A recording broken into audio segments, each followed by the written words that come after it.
passé par cette gentille introduction. Bien sûr, ça passe bien que je suis à cette présentation très technique de M. Potier, qui représente sans doute l'avenir technique du photovoltaïque, des systèmes, soit à la maison, soit dans l'industrie. Mais moi, aujourd'hui, parce que j'ai travaillé beaucoup avec le ministère de l'Énergie et avec ADERE ici au Maroc, franchement, je souhaite, peut-être il y a quelques cadres du ministère qui sont ici pour comprendre cet avenir. Parce que le ministère est responsable de traduire les possibilités techniques dans une réglementation. Et là, c'est le défi. Vous savez assez bien, la loi de 1309 ne permet pas encore le raccordement d'une installation énergie renouvelable ou photovoltaïque au réseau moyenne tension, basse tension. Nous sommes dans une discussion avec le ministère. Comment organiser ça? Quelles sont les conditions? Quelles sont les possibilités? Quelles seront les possibilités? Et tout ça, je vais traiter un peu dans ma présentation. Oups.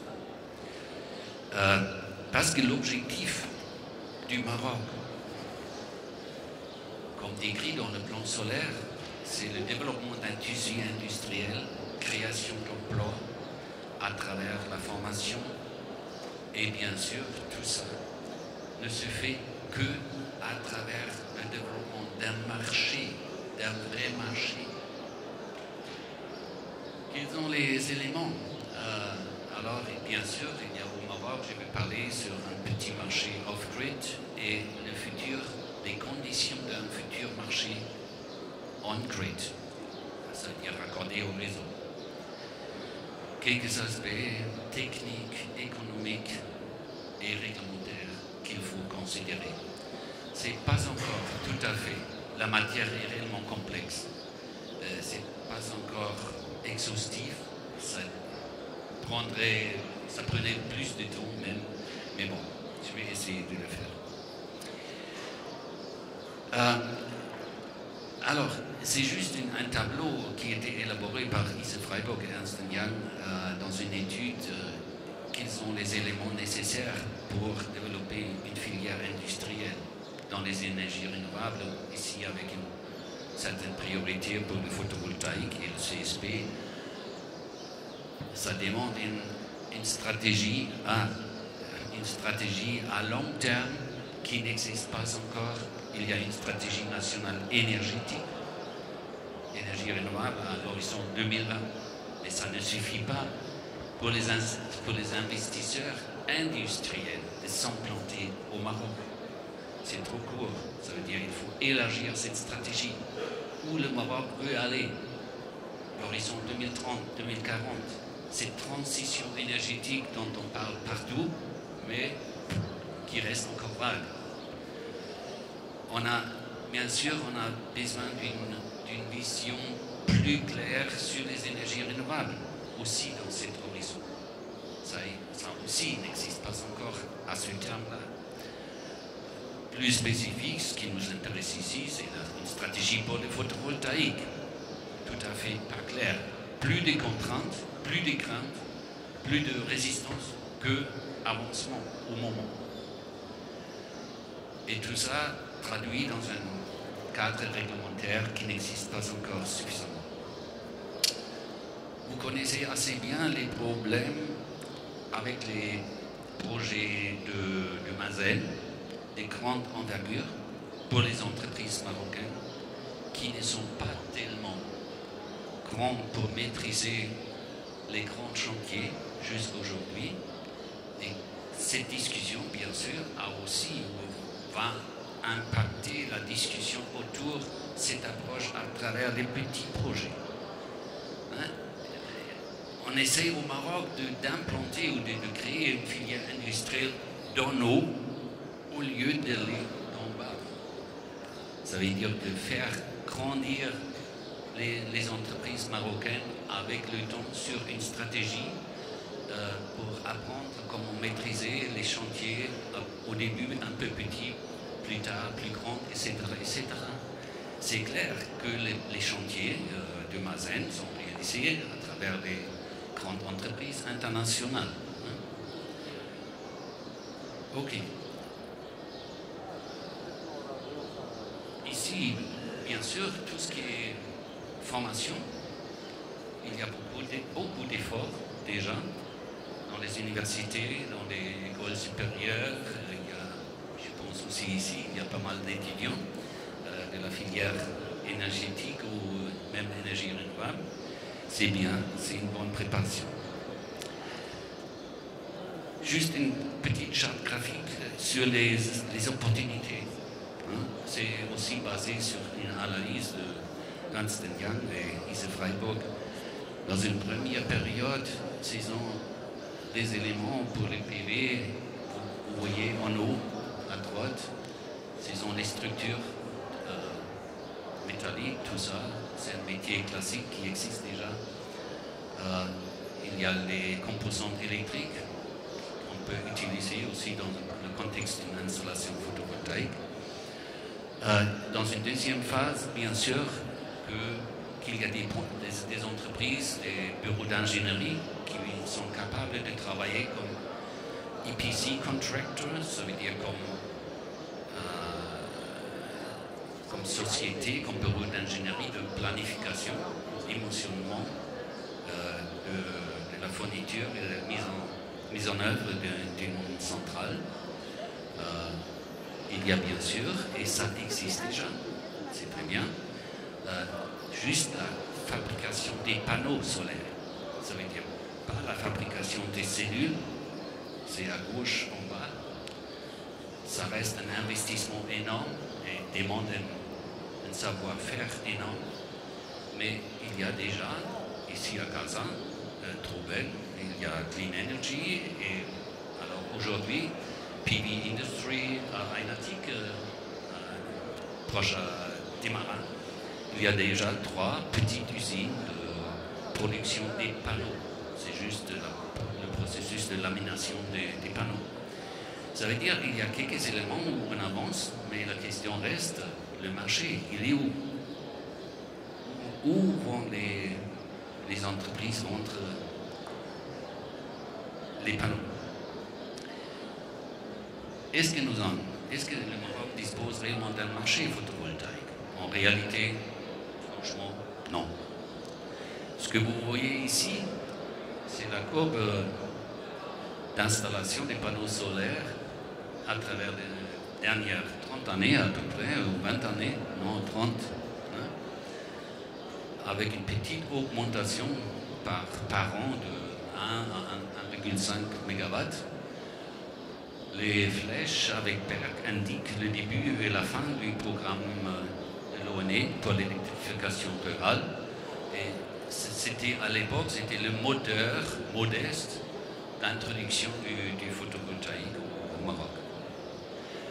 Il y a en plus, bien sûr, quelques installations connectées au réseau. J'ai juste listé quelques-uns. Aussi, juste en face, sur le Technopark, il y a une installation de 50 kW raccordée au réseau intérieur. Même l'immeuble est raccordé à la moyenne tension. Je vais revenir sur cette question réglementaire législative un peu plus tard.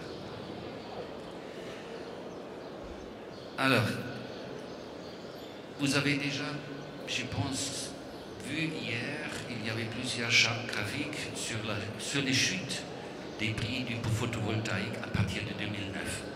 Les prix ont baissé énormément. En 2011, la GIZ, c'était moi, dans ce cas-là, j'ai réalisé une étude aussi sur demande de Mme Benkadra, à l'époque la ministre de l'Énergie, pour un peu réveiller les responsables, ce que se passe sur le marché. Parce que le Maroc était en train réellement de rater l'opportunité de s'impliquer plus dans le photovoltaïque. Et après, le ministère lui-même a encore une fois mené une étude avec le soutien de l'Union européenne Et les études ont montré le potentiel énorme pour le Maroc à travers le photovoltaïque, pas seulement en termes d'installation, ça veut dire de réaliser la production d'électricité à travers le photovoltaïque, non, notamment dans la filière industrielle, création d'emplois, ça veut dire sur le plan social, et tous les avantages que cette technologie peut apporter au développement du Maroc. Avec les études, la perception de quelques acteurs au Maroc a changé. Parce que le photovoltaïque, à l'époque, il était perçu comme la technologie la plus chère. Oh, ça ne produit pas beaucoup d'électricité, c'est juste un petit panneau là sur une maison dans les zones rurales, ça ne fait pas beaucoup. Hein.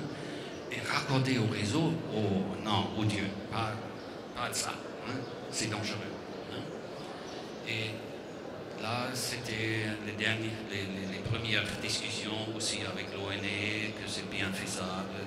L'ONE a déjà construit en 2007 une installation de 46 kW sur la direction régionale, ici à Tite-Mélisle, sans aucun problème avec l'injection ou quelque chose comme ça. Mais officiellement, avant, ils ont toujours dit non, c'est dangereux. Ok. Les études ont aussi montré que le Maroc a une bonne partie des clients avec la tarification en vigueur que le Maroc a atteint la parité réseau, ce qu'on appelle ça, je vais revenir sur ça. Et la discussion sur un modèle réglementaire, comment introduire cette technologie raccordée au réseau a commencé avec le ministère. Et là, bien sûr, un peu basé sur l'expérience tunisienne, on a eu hier une très bonne présentation de ce programme ProSol en Tunisie. Ce modèle de net metering, ou en français on parle plutôt de facturation nette, est aujourd'hui au centre de la discussion. Voilà, ici, juste basé sur une étude de M. Benmouna de Marrakech, un peu une explication sur les coûts, les prix et tout ça. Je commence en bas.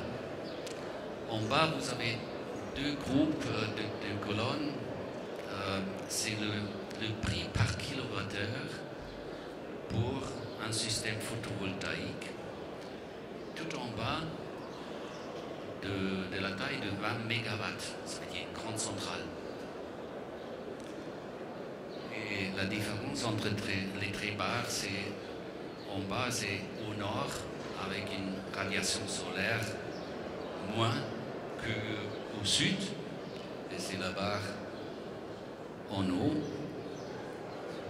Ça veut dire, ça représente une installation 20 MW, région Tanger.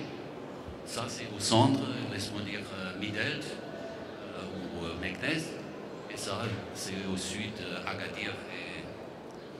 Et on arrive, si vous regardez alors, on arrive avec les grandes centrales à un prix aujourd'hui au minimum un peu plus que 60 centimes dirhams.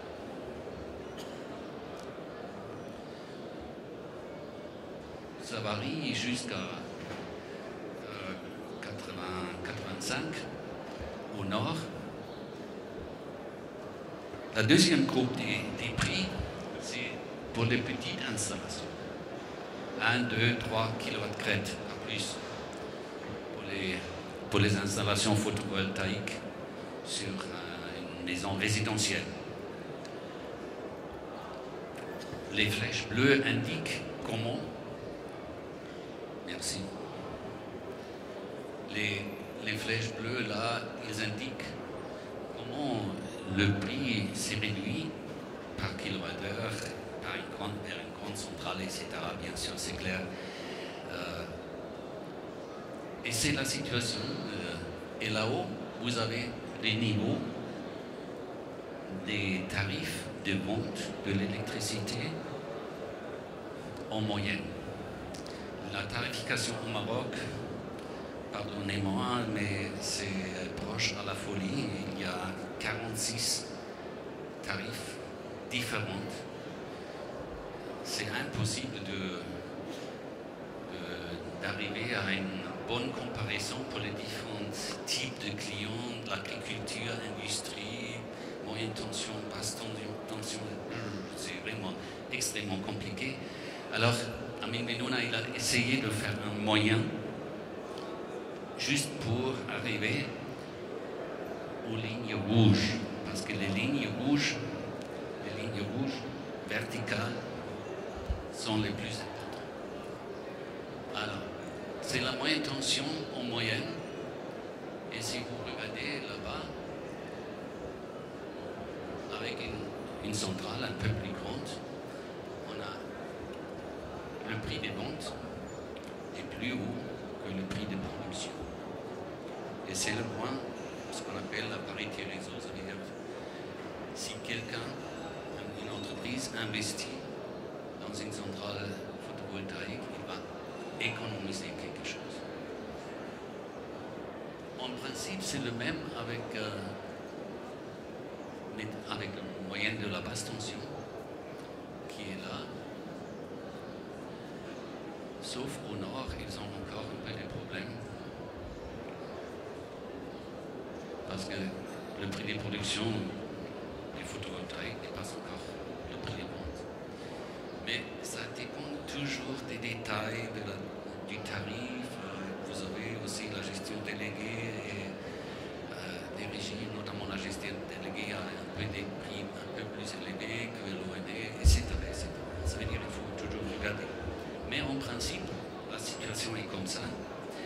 Et à l'autre côté, vous pouvez constater la partie bleue. Ce sont les coûts de financement. Ça veut dire qu'il a supposé que quelqu'un qui réalise une installation photovoltaïque, il prend un crédit et il faut payer les intérêts. Et vous pouvez regarder, cette partie est importante. Et ça donne une première indication pour un schéma de promotion. Si le gouvernement veut promouvoir le photovoltaïque, d'organiser, de mettre à disposition un programme, pas directement de subvention, mais une ligne de crédit à taux bonifié, quelque chose comme ça. Non? À mon avis, ce n'est pas nécessaire de faire une subvention. C'est juste de mettre à disposition une ligne de crédit très favorable, si vous voulez, parce qu'en plus, il faut voir 1 kW-crête photovoltaïque, ça coûte, dépendant de la taille, laisse-moi dire, autour de 18 000 dirhams. Et une bonne partie des ménages marocains n'est pas capable de payer juste comme ça 18 000 dirhams pour réaliser une installation. Hein? Ça veut dire qu'on aurait, avec un tel mécanisme de promotion, avec une ligne de crédit à taux d'intérêt favorable, on aurait déjà effacé une première barrière.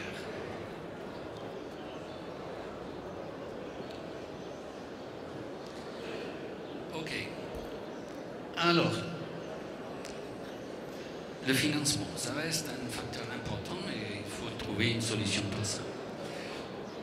Le ministre de l'Énergie, M. Amara, il a annoncé de faire une ouverture, de réaliser une ouverture de la moyenne tension pour l'injection d'énergie renouvelable, parce que ce n'est pas encore autorisé aujourd'hui.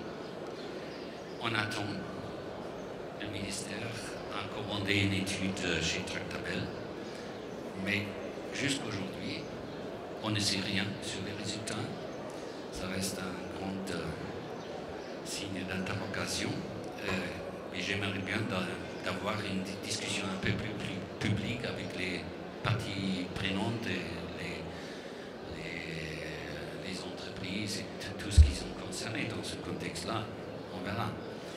En même temps, l'ONE prépare 2 grands programmes dans une approche très intéressante.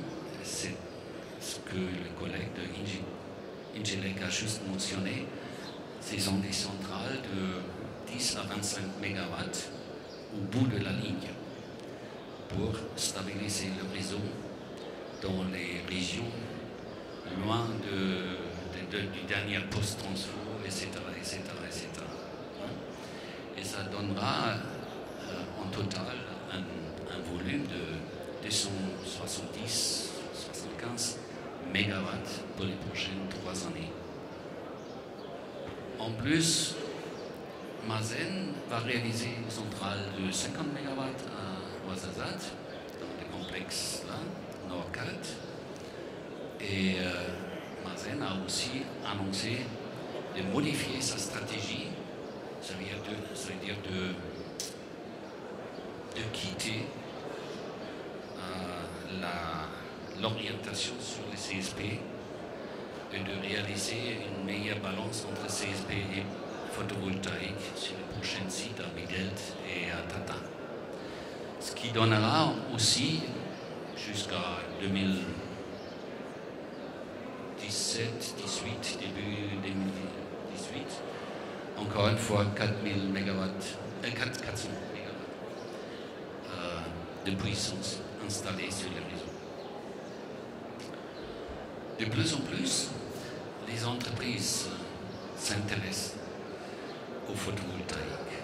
Et là, la question reste, et je vais traiter cet aspect plus en détail, comment les entreprises peuvent s'engager dans ce contexte-là. Il y a le fameux projet à Kenitra de 2 mégawatts qui n'est pas encore raccordé au réseau parce que la législation ne permet pas encore. C'est un investissement énorme de 2 millions, plus que 2 millions d'euros, 3 millions d'euros. Et rien ne se passe. Alors, je vais changer un peu la perspective. De la perspective de l'ONE, qui est en principe ouvert à une introduction du PV dans le système électrique du Maroc, mais il faut respecter quelques aspects techniques qui étaient traités par M. Poitier, juste dans le contexte d'un système hybride photovoltaïque. Quelle est la relation entre la puissance installée du photovoltaïque et la puissance du diesel? C'était son sujet. Et au niveau du système électrique du Maroc, il faut aussi respecter dans une première phase que l'expérience internationale a montré qu'on peut ajouter dans un système électrique autour de 10% en photovoltaïque, 10% de la puissance installée des centrales classiques, charbon, gaz, etc., sans risquer la stabilité du réseau. Ça veut dire, si on regarde la puissance installée disponible de la perspective de l'ONE dans les dispatchs, ça fait autour de 9000 mégawatts. Ça veut dire aujourd'hui, on pourrait intégrer dans le réseau électrique du Maroc autour de 900 mégawatts sans risquer d'avoir un problème avec les réseaux au niveau du dispatch. Après, il faut réagir, ça veut dire il faut réagir, à mon avis, l'ONE doit déjà réagir aujourd'hui et préparer la transformation dans son système de parc de production et son réseau vers une plus grande flexibilité.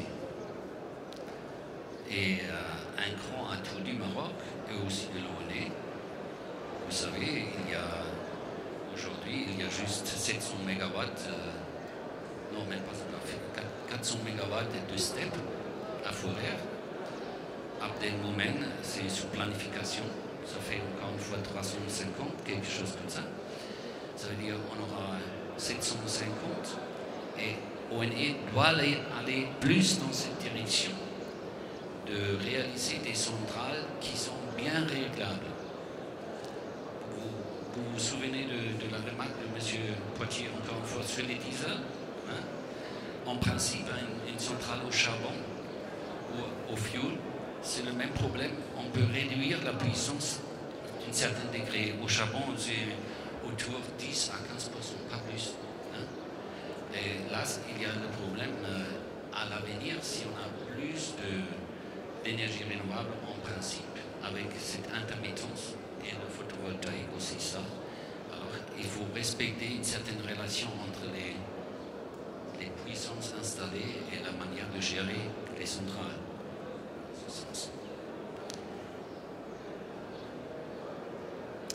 Alors, si on regarde encore une fois en détail ce qui est déjà défini ou en cours de planification, la planification est déjà fixée. On a le programme ONE, laisse-nous dire 300 MW grosso modo, Mazen 450. Ce qui reste, jusqu'à 900 000 MW comme capacité, ce qu'on peut ajouter, ça veut dire pour un programme entreprise, photovoltaïque, entreprise, client moyenne tension, ça serait peut-être quelque chose de 250 MW, et un programme résidentiel peut-être de 50 MW. Ça pourrait être l'ordre. Ça pourrait être la première étape, une phase 1, un programme national. Après, à partir de 2018, il fallait augmenter la capacité du réseau d'absorber cette intermittence à travers, comme j'ai déjà dit, à travers cette flexibilité des centrales. Et c'est une responsabilité de l'ONE d'aller dans cette direction. Et troisième phase pourrait être à partir de 2022, quelque chose comme ça, augmenter cette flexibilité dans les réseaux à un taux de 20% par exemple. Ça donne toujours avec l'augmentation de la capacité installée en général, qui est planifiée pour satisfaire la demande, en total quelque chose comme 3000 MW. En réalité, c'est pas beaucoup. C'est pas beaucoup. Ça veut dire les possibilités sur le marché national marocain pour le développement d'une filière PV est limité. Ça veut dire cette filière industrielle photovoltaïque doit toujours prendre en considération l'export. Et bien sûr, à mon avis, votre roi, il était en voyage vers l'Afrique l'année passée et la politique du commerce extérieur du Maroc s'oriente au moment très vers l'Afrique subsaharienne et la demande en énergie en Afrique est énorme. Ça veut dire que ça peut fonctionner peut-être d'aller dans cette direction et de réfléchir plus en détail comment le Maroc peut exporter plus tard son savoir, son savoir-faire, ainsi que du matériel.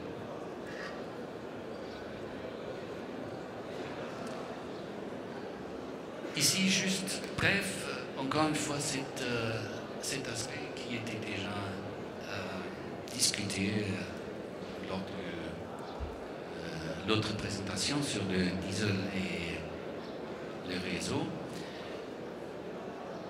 Les grandes centrales, autrement dit, si la capacité installée du photovoltaïque par rapport au système existant de la consommation ou de la production est trop grande, on a un problème là. Hein? Parce que s'il y a une journée très ensoleillée, il faut réduire l'exploitation des centrales au charbon ou à gaz ou quelque chose comme ça. Et avec une centrale au charbon, ça ne marche pas. Hein? C'est trop aussi coûteux. Ce sont un peu les limitations qui existent.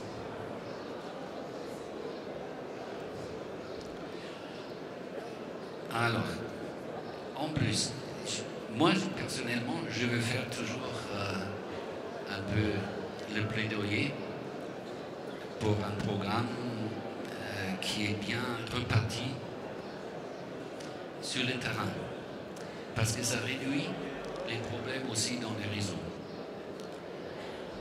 Nous avons réalisé un calcul sur la base de dire, ok, si le Maroc veut réaliser par exemple 300 mégawatts, ça veut dire divisé par 32 millions d'habitants, ça fait par capita, ça fait 10 watts. Et on définit pour Casablanca avec 2,5 millions d'habitants, ça donne une capacité à installer à Casablanca de 25 mégawatts. Et les autres, on peut calculer sur les autres villes, etc. et assurer que cette capacité de 300 mégawatts n'est pas réalisée juste au sud d'Agadir, parce que la radiation solaire est très élevée là-bas.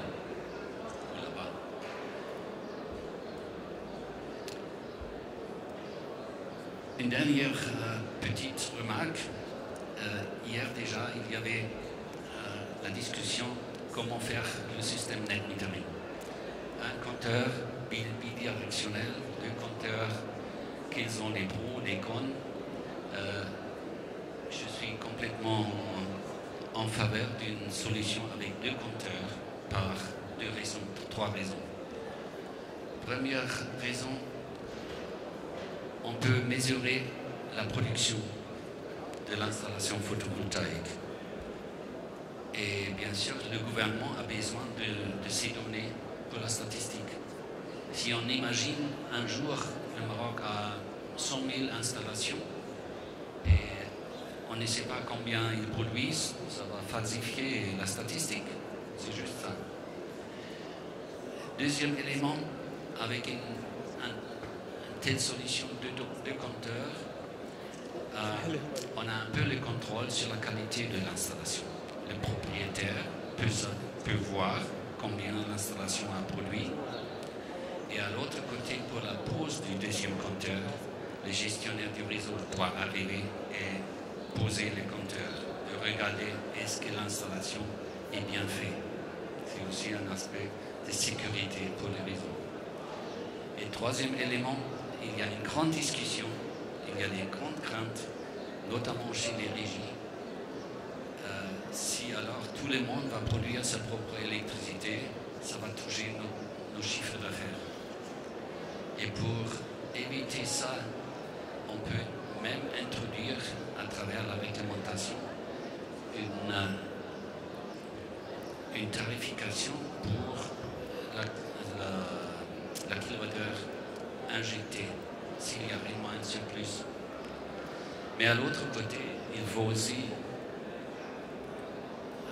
introduire une limitation, à mon avis, une limitation de la capacité à installer dans la hauteur de 80% peut-être de la consommation moyenne. Ça veut dire que c'est une question de dimensionnement pour ne pas produire trop d'excédents.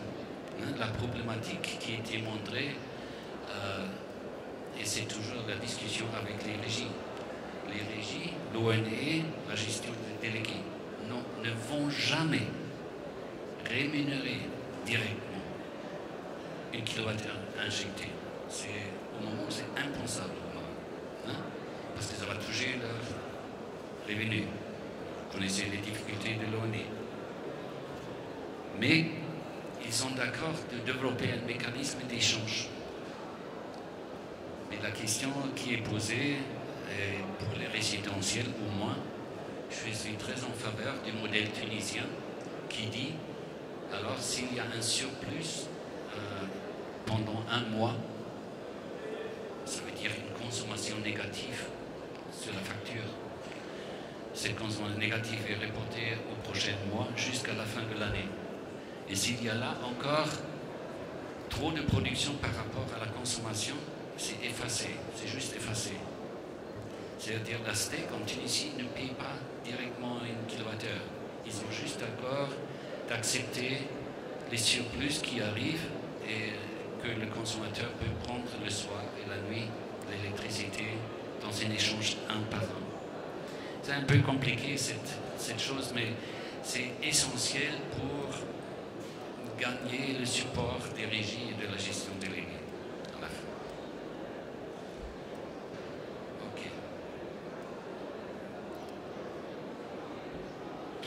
Ok. Dernier mot. Notamment les régies et la gestion déléguée, ils ont toujours dit bon, ça touche notre porte-monnaie, nos revenus, et ça, c'est pas justifié.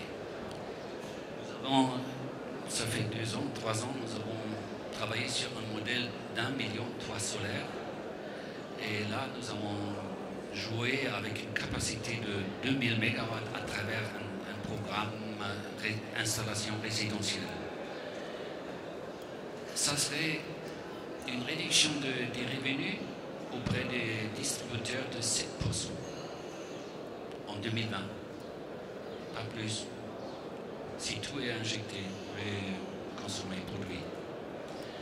Et par ça, ça veut dire, vu que le prognostic du ministère de l'Énergie prévoit un doublement de la consommation entre 2010 et 2020, ça serait en réalité une réduction de l'augmentation de 100% entre 2010 et 2020 à 93%. Ça ne tue pas une seule régie, ni la gestion déléguée, ni l'ONE. Ça, c'est pas vrai. C'est pas nécessaire. Ok. C'était quelques remarques. Comment avancer avec une telle réglementation? La matière est réellement un peu complexe. Malheureusement, j'avais beaucoup de problèmes avec mon ordinateur. Par ça, je suis juste arrivé de décrire quelques éléments, de ne pas montrer en chat graphique